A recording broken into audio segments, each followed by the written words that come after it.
జై శ్రీరామ్.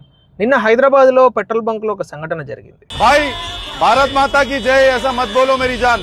ఒకడేమో పాలస్తీనా జిందాబాద్ అంటాడు, ఒకడేమో పార్లమెంట్లో జై పాలస్తీనా అంటాడు. కొంతమంది ఏమో ఇక్కడ అసెంబ్లీ నుంచి వందే మాతరం పాడుతుంటే బయటకు వెళ్తారు. వీడేమో భారత్ మాతాకి జై అంటే పెట్రోల్ ఇవ్వ అంటారు. అసలు మీరు అందరు ఎక్కడి నుంచి వచ్చిర్రా? ఎవర్రా మీరంతా?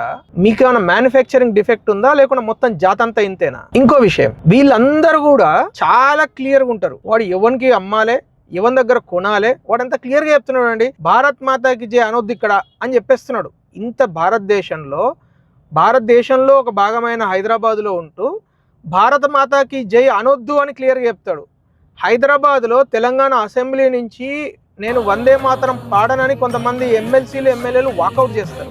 ఒకడేమో భారత పార్లమెంటులోనే జై పాలస్తీనా అంటాడు. జై ఫలస్తీన్. వాళ్ళ ధైర్యం చూడండి. మనం మాత్రం ఇంకా గంగా జమున తెహజీబు ఇట్లాంటి పిచ్చి మాటలన్నీ మాట్లాడుతూ ఉంటాం. సో దయచేసి హిందూ బంధువులారా, ఇప్పటికైనా అర్థం చేసుకోండి. మనం ఎవరితో వ్యాపారం చేయాలి, ఎవరి దగ్గర మనం కొనాలి, ఎవరికి అమ్మాలి, క్లియర్. భారత్ మాతాకి జై అన్నంతోనే మనం వ్యాపారం చేయాలి, భారత్ మాతాకి జై అన్నం దగ్గరనే మనం కొనుక్కోవాలి, భారత్ మాతాకి జై అన్నంకి మనం అమ్మాలి. జై శ్రీరామ్.